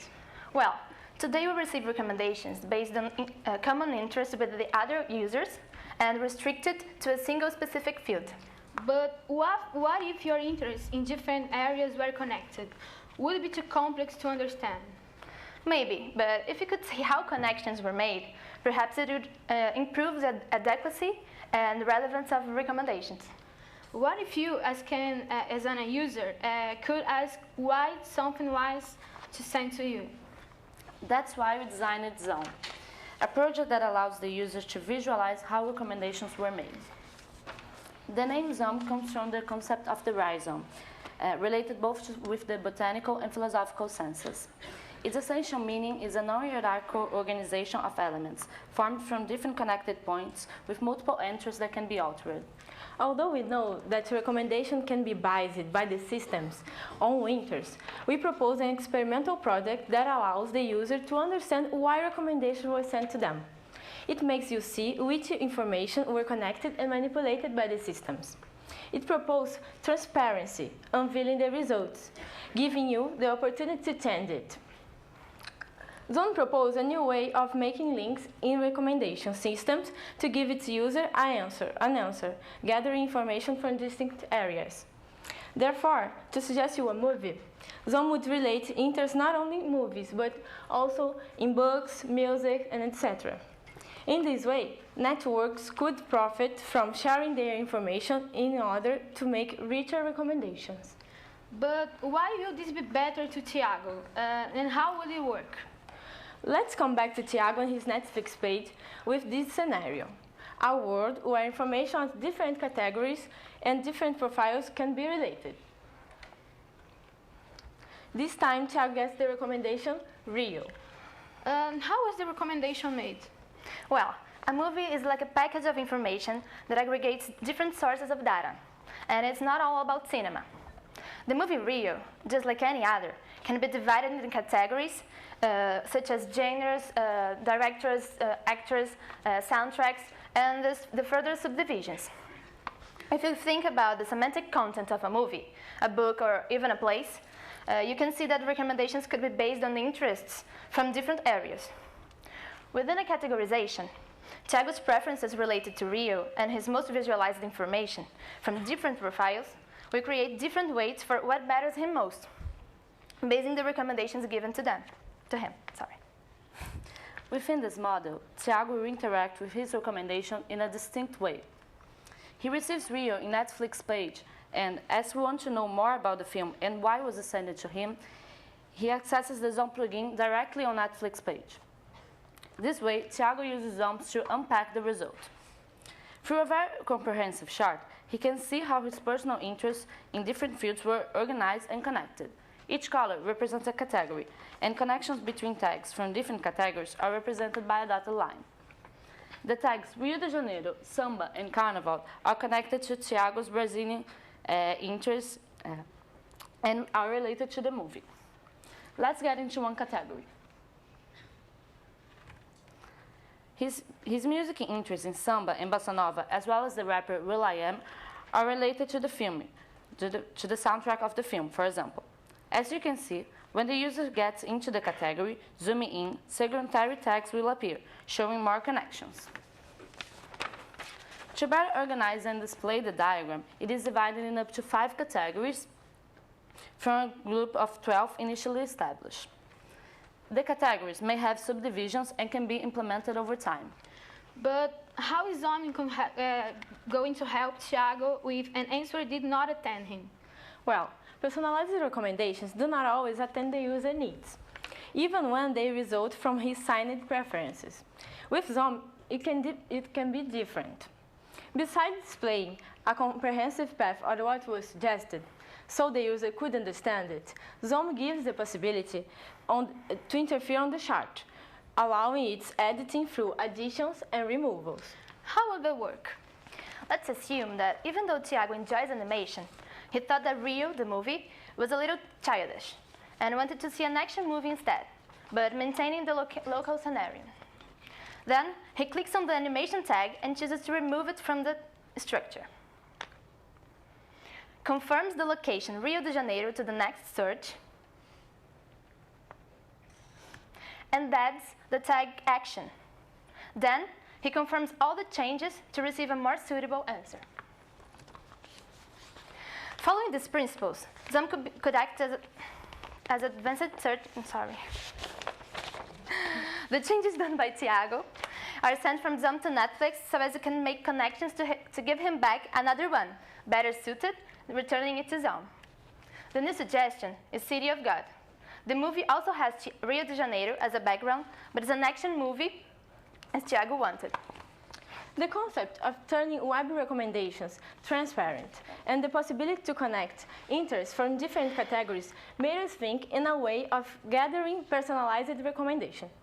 A system that could be used as a recommendations aggregator, where you could easily find the recommendations that you want. Somya would pull from different systems and put them together so it can unpack them, letting you understand and edit. With a personalized dashboard that counts with a GPS and a calendar, Somya would show specific recommendations for the moment and place, picked from the recommendation system chosen by Thiago, such as Soundkick, Foursquare, Amazon, and etc. In this case, Thiago is in Lapa, a bohemian area of Rio de Janeiro. He accesses Somya to look for an event to go and gets Gilberto Gil's concert in his dashboard, given by Soundkick. This seems to be a good idea, and he searches a bit more of it. The diagram shows that the concert is going to be nearby, and some of his friends are going. He can also see the relevance of the artist to him, related with a lot of his interest in Brazilian culture. That way, he decided to go to the concert.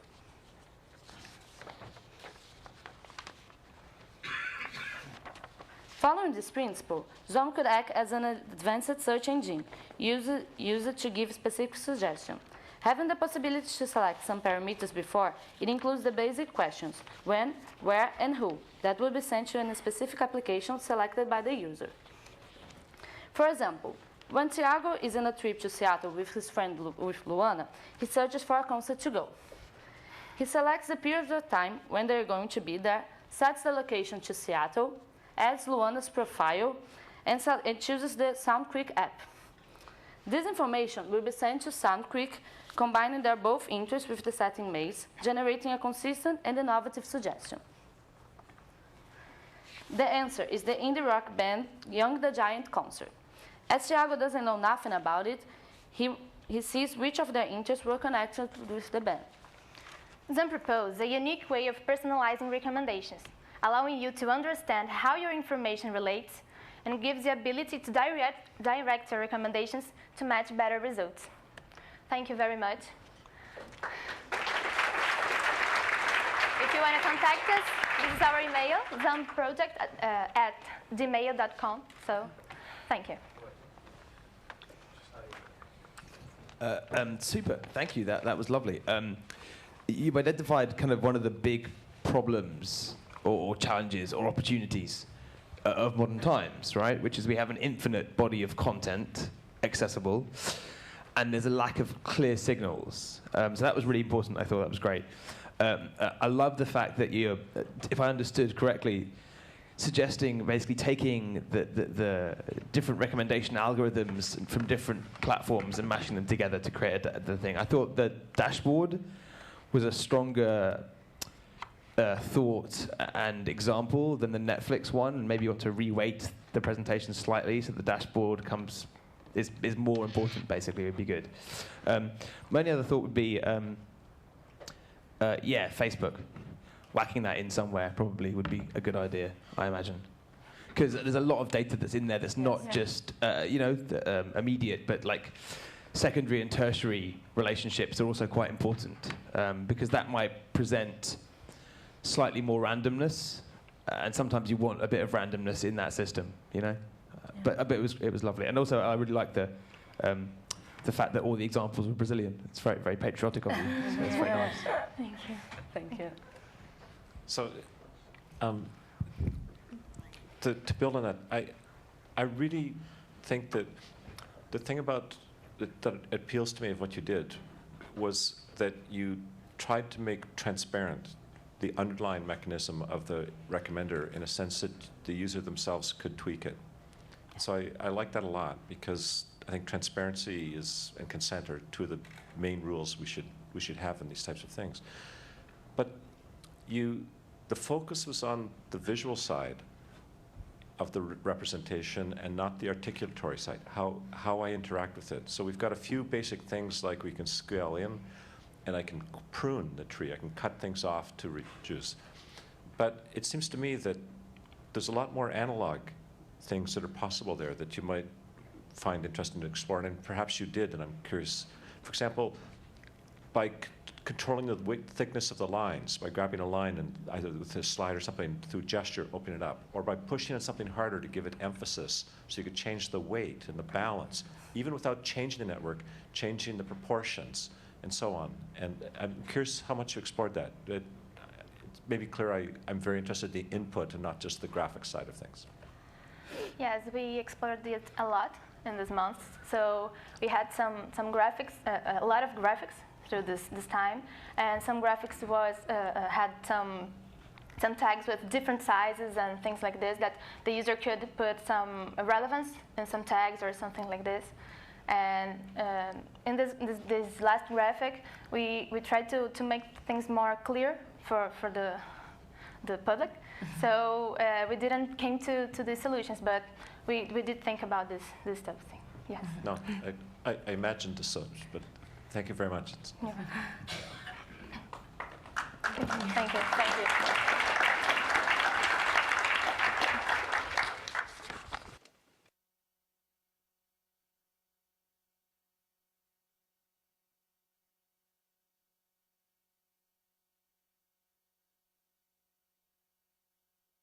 Afternoon. We are 2 of 4, so we're gonna have to stall here while other team members get mic'd up. Apparently Ferris liked jokes, so I'm trying to think of something along those lines. Designer, developer, PM walk into a bar, and I'm going blank there, so I don't know if anybody can help us with that. But we're from the University of Washington, and we'll be on in just a second.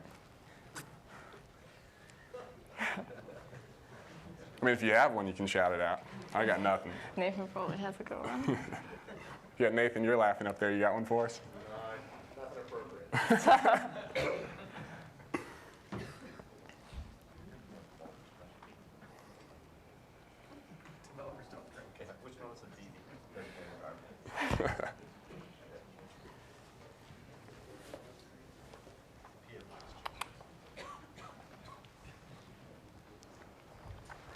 All right, well, good afternoon. My name is Adam.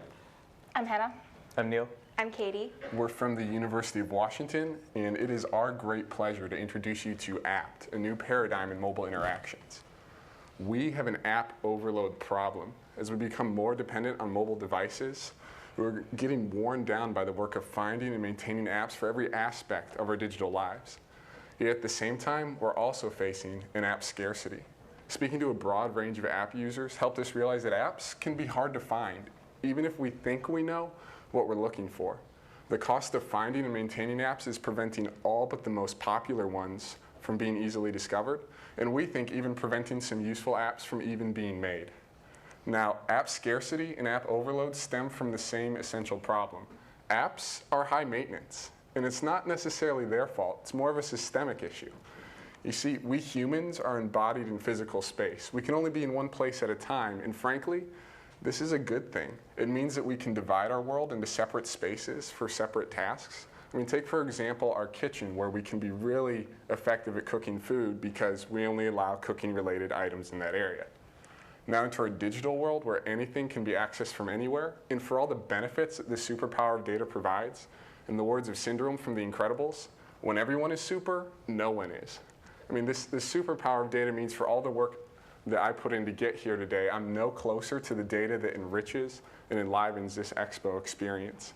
What we need to do is realign our physical and digital worlds or face a future of app mediocrity. Now, let me flesh this out with an example. Let's say you have a friend who is really into gardening and they recommended this Community Gardens of Seattle app to you. You're passing by a garden on the way to work the next day and wonder, does that app relate to this place? So you start to search, but you can't remember the name at this point. Searching garden pulls up too many things, and then you go to browse, but would that be a health or a lifestyle app?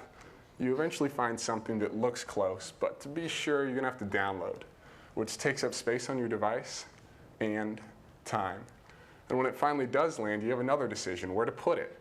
Do I leave it where it lies, put it into an appropriate folder, a different screen? You usually don't want to deal with it, so you just leave it where it landed. And then it sits there, static, until you either open it, realize this is all you hoped for, and move it to an appropriate space. Or, as is more often the case, open it, realize it's not what you wanted at all, and like 85 to 90% of the apps that we download, you delete it. Now you may think this example is a little silly, and that's frankly half our point. Because of the work of managing apps, we don't think it's appropriate to have an app for this garden. It's just too much work for that data. We envision a different future. We envision a future where apps are searched not in the App Store, but out in the world. A future where location-based broadcast apps are sent out from institutions, businesses, individuals, even food trucks, so that we can manage and navigate our digital world, much as we manage and navigate our physical. Let us show you some of the promise of app.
So let's dive into the interface a little more.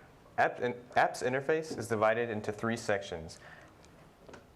At the top, you have apps that are permanent apps that you want available to you at all times. Next, there are remembered apps, and they come up when they're relevant to your location and situation. Finally, unexplored apps are apps you've never used before that apt is suggesting to you based on your context. The interface is supported by a few main features. First of all, we're changing how we think about apps. Instead of having to download an app that will live on your device forever, apps are being broadcasted to you so you can use them in your time of need. An example of this is when Adam's receiving the train ticket app. Just by walking to the tunnel, he can buy his train ticket, and once he's gone, the app leaves his device. Individuals can also broadcast apps, or they can pin them to a location for themselves or others to discover later. In the video, many people pin this app to Seattle's iconic gum wall, making it easier for Adam to discover. Another feature is search, which is embodied in time and space, and this doesn't have to be the current time and space. App knows where Adam is heading and can help him search for food trucks at the end of his bus route. The final feature is filtering. App takes into account Adam's search history, things he's liked before, his current location, the time of day, and his calendar, recommending Adam this cupcake app. So this paradigm of just-in-time interactions is already being explored. A number of companies are working on similar services, with Google Now contextual information delivery service being the most recent example. But we think there's still some untapped potential here. What happens when we move from company-curated to crowd-curated experiences? How might this affect political, economic, and social life in the public sphere? For example, not very many people pay attention to proposed land use signs, even though they indicate a significant change that may affect their neighborhood. But what if there were an app pinned to this spot that could serve as an interactive and informative platform for community members to discuss the project? This could change how we make political decisions. Apps could curate shopping experiences to help us more efficiently navigate physical stores based on our preferences and values. Or how might apps interact with social networks? People could create unique experiences for their friends to explore in the physical world. So you may be asking yourself, are we even talking about apps anymore? And we think we're redefining this standard mobile interaction. With apps, we envision more agile, compact, and relevant experiences that find you when you need them. Consider what text messaging and social networking have done. We're tracing revolutions to them. What might richer mobile interactions do for the world? Thank you.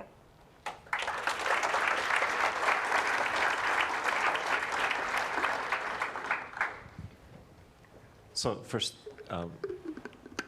the very compelling presentation, and I think you hit the key points. And actually, in some sense, there's one part that I think is even, you could go a little bit deeper, and that's simply that the more apps I have on my device, the more overhead, because every time I have to go away for a week, and I know when I go back, I have a slate at home that I'm going to take 10 minutes to have to upgrade all the apps that are stored on it, right? Because there's this notion of, because they are persistent, and the more things you have that are persistent, the more overhead just to maintain them. And it's just nonsense. So you're attacking something I think is really, really useful. There's this,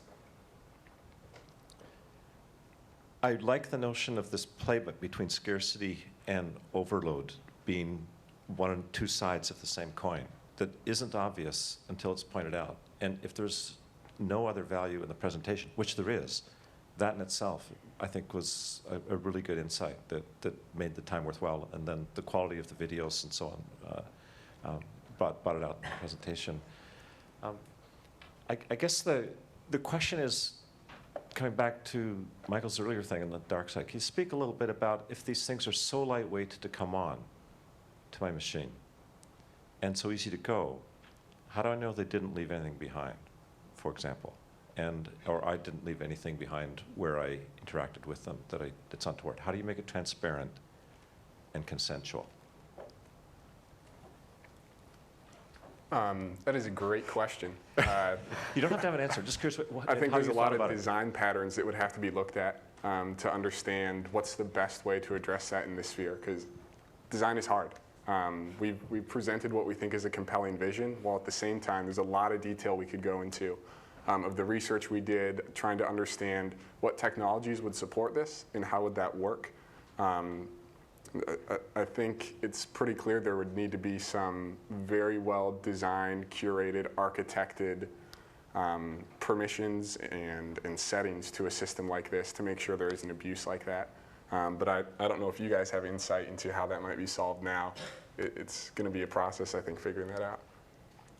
Yeah, I think one thing is just thinking about the model that's used to carry everything out. Maybe there just has to be a really good rule set built out, and maybe a good hierarchy of categories that help make sure everything's, I guess, safer. Lovely. Hello. That was brilliant. That was just absolutely brilliant. I thought it was remarkable. I agree with the insight being clearly important. App management's a huge issue. My girlfriend arranges all of them on my home screens because I can't deal with it. It's too annoying. I guess the idea, the massive big thought of like software as a location-based service is really, really interesting to me and really powerful. I thought the video was incredibly high quality. In fact, it reminded me a lot of, and I mean a lot of, what we saw yesterday in the envisioning lab. And I guess that's my only critique point that isn't you're brilliant. Also, you present very well, which is a skill, so it's important. But it's kind of, it's like a single platform vision of the future, right? It's kind of the same thing that made me feel weird about the envisioning video, which is just one system runs everything. So it's just worth thinking about, because it's kind of like one of those science fiction-y thoughts, which is like, if this worked, if everybody used it, it would definitely work. But if they didn't, it wouldn't. So that's just my only observation, I guess. But yeah, it was beautiful. I concur. It was amazing, beautiful, stunning, great music. The only critique I have is, and it's more of a question than anything, is if I go onto my smartphone right now and I look for an HDR photo app, there are 55 HDR photo apps that I can use. Exploding that into the physical space, whether it's crowd curated or not, I think creates a bit of an issue. If I'm at Pike Place Market and there are 1,700 apps that have been deposited or pinned to different areas around there, my ability to manage that is going to be just as frustrating as my ability to manage apps on my cell phone currently. Sorry, smartphone. God, I'm sorry. Or superphone. So I just thinking about that and talking to it and how curation winnows down that massive amount of applications that might or might not be interesting to me, may or may not be highly rated. Just pulling that number down so that management within that physical space doesn't become as frustrating or as cumbersome as managing it on my superphone. No, Bill? So I'm just curious, was it intentional that your mosaic of all of the apps had a remarkable resemblance to the gum wall? and probably that what he's speaking about brings us to a point where in space, if you really were successful, it could probably be just a sticky kind of thing. But anyhow, that's bad. But in some sense, the worst thing that can happen is you're overly successful, because then the problem just recreates itself, which is not a bad thing. It's just, it's interesting. Mm-hmm. Thanks. Thank you again. Thank you. All right, so that's it. Those are all our schools. Wasn't that awesome? I just thought that was so awesome. Thank you, everyone, for coming. Maybe we can put back up the slide that I have of all the schools, the names of the students and the liaisons and everything. It's the last slide of my first presentation. Anyway, the students and all their professors and the liaisons are going to be around for a little bit. So if you want to talk to them, please do. They'd love your feedback. Thank you so much. There's a party at my house, so I think most people here are coming, but lots of time to also chat and have fun with folks. If you don't know what that's about and you really want to come let us know. Okay, so thanks everybody. And there's the names of the schools in case you need it. If you want contact info later, just let us know. Thank you.